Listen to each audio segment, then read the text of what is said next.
নামাজের বিছানা পা দিয়ে ঠিক করা যাবে কি না, বেসিংয়ের উপরে পা তুলে উজু করা যাবে কিনা, পাকা চুল তোলা যাবে কিনা, বিছানা যায় নামাজ বিছিয়ে নামাজ পড়া যাবে কিনা, গর্ভের বাচ্চা নষ্ট হলে কতদিন পর নামাজ পড়া যাবে, মেয়েরা হিজাবের উপর সেজদা করলে তা হয় না, এ বিষয়ে আমাকে একটু জানালে উপকৃত হতাম। দেনমোহর আদায় করার আগে স্ত্রী মারা গেলে দেনমোহর কিভাবে আদায় করব? সংসার বাঁচানোর জন্য এবং মায়ের সম্মান রক্ষার জন্য স্বামীর কাছে মিথ্যা কথা বলা যাবে কিনা, বাসায় সালাত আদায় করার সময় আমার পোষা বিড়াল সামনে এসে বসে থাকে, এতে সালাত হবে কিনা, হায়েজ অবস্থায় কি রাতে সিজদা করা যাবে, আর এই অবস্থায় কি কি আমল করা যায়, আমি বাইরে থাকি, আমি যদি আমার বইয়ের গোপন ছবি মোবাইলে রেখে পরে দেখি আমার কি গুনাহ হবে, কাজী ছাড়া দুজন কালিমা পড়ে বিয়ে করে বিবাহ হবে কিনা, অন্তরে কুচিন্তা আসে এবং আমলের আসে, আমাকে পরামর্শ দেন প্লিজ। নামাজ পড়ার মধ্যে হাত দিয়ে মাথা চুলকায় বা যে কোনো জায়গায় হাত দেয়, সেটা করলে কি নামাজ হবে?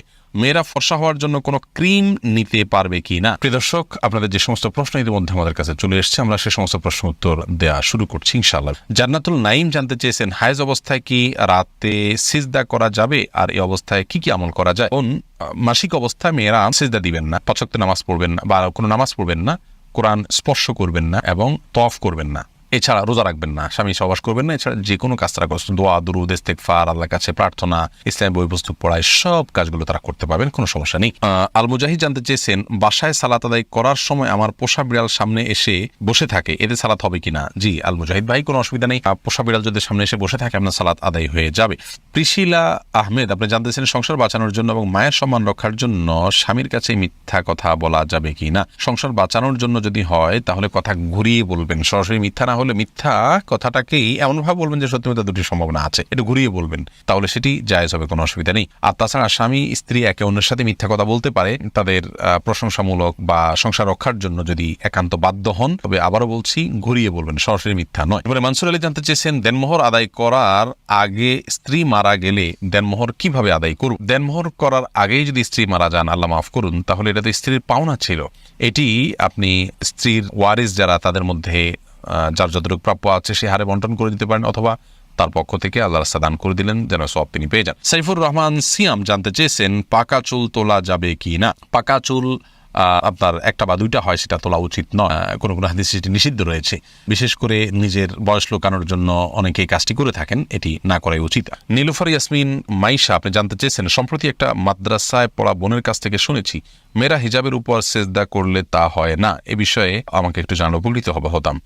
বোন, এটি ভুল কথা, যদি কেউ বলে থাকেন যে হিজাবের উপর সেজদা করলে সেজদা হবে না, কপালের উপরে হিজাব থাকলে সেখানে সেজদা করলে সেজদা আদায় হবে, কোনো অসুবিধা নেই, কোথাও নিষেধ নেই করা দিয়েছে যে কপালের উপরে কাপড় থাকলে সেজদা হবে না। তবে মুখমণ্ডল ঢেকে সেজদা করা উচিত নয় সাধারণ অবস্থায়, যেখানে অন্য কোনো পরপুরুষ নেই সেখানে আপনি মুখমণ্ডল না ঢেকে ওটা খুলে সেজদা করতে হবে।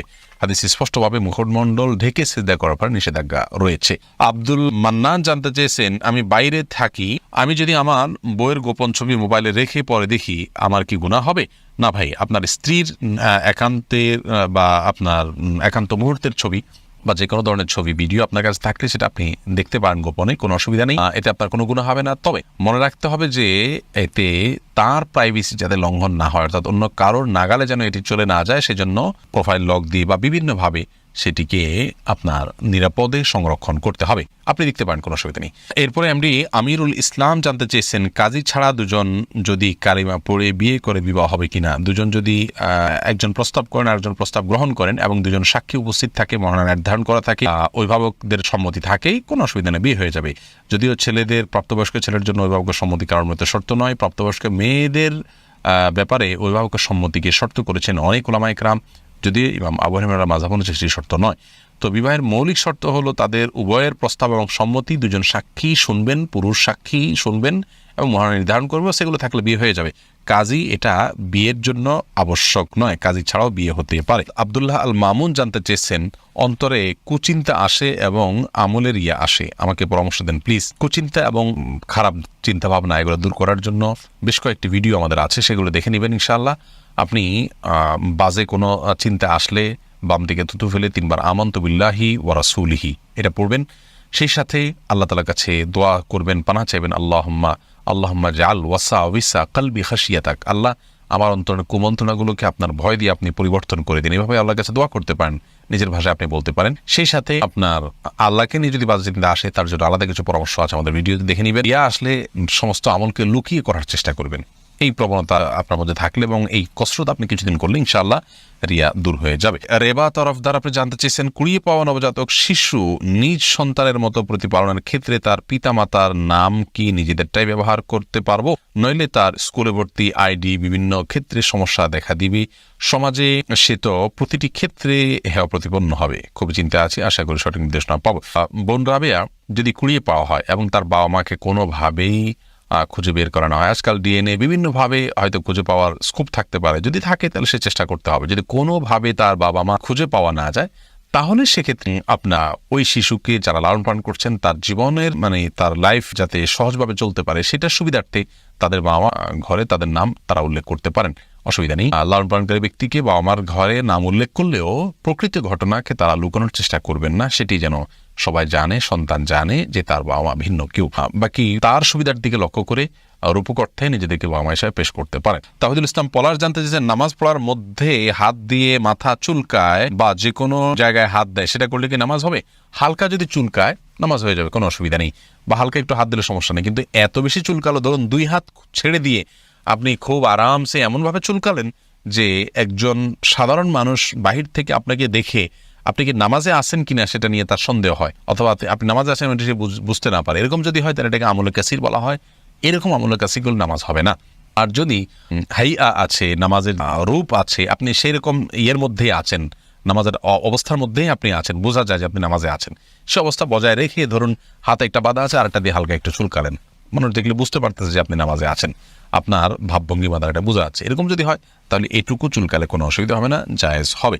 আলামিন হোসেন জানতে চেয়েছেন, গর্ভের বাচ্চা নষ্ট হলে কতদিন পর নামাজ পড়া যাবে? গর্ভের বাচ্চা যদি নষ্ট হয়ে যায় এবং রক্ত ব্লিডিং হতে থাকে, নেফাস হতে থাকে যেটাকে বলা হয়, সেটা হলে সর্বোচ্চ 40 দিন পর্যন্ত তিনি নামাজ থেকে বিরত থাকবেন, তারপর নামাজ পড়তে হবে ব্লিডিং থাকলেও। আর যে ব্লিডিংটা তার আগে বন্ধ হয়ে যায় 20-25 দিন 30 দিনের মাথায়, তাহলে যখন বন্ধ হবে তখন দেখবেন নামাজ শুরু করবেন। এরপরে এমডি নূর আলম জিকু আপনি জানতে চেয়েছেন, মেয়েরা ফর্সা হওয়ার জন্য কোনো ক্রিম নিতে পারবে কি না? নিজের সৌন্দর্যকে, নিজের প্রকৃত রঙকে লুকানোর জন্য যদি এরকম কোনো ক্রিম ব্যবহার করে বিয়ের সুবিধার জন্য, যাতে মানুষ ফর্সা দেখে বিয়ে করে, পরবর্তী দেখবে যে পুরো শরীর কালো, এরকম করলে প্রতারণা হবে, সেজন্য এটা নাজায়েজ হবে, হারাম হবে।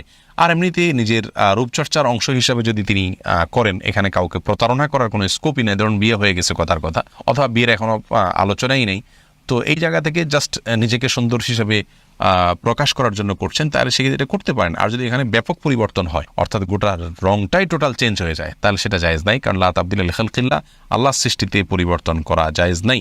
আলেয়া খানম জানতে চেয়েছেন, বিছানা জায়নামাজ বিছিয়ে নামাজ পড়া যাবে কিনা? বিছানা জায়নামাজ বিছিয়ে নামাজ পড়া যাবে, কোনো অসুবিধা নেই।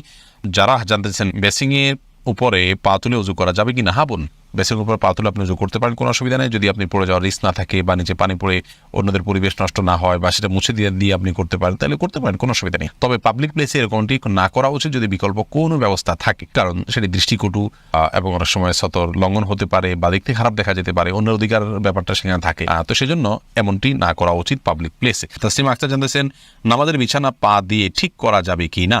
নামাজের বিছানা পা দিয়ে ঠিক করতে কোনো অসুবিধা নেই।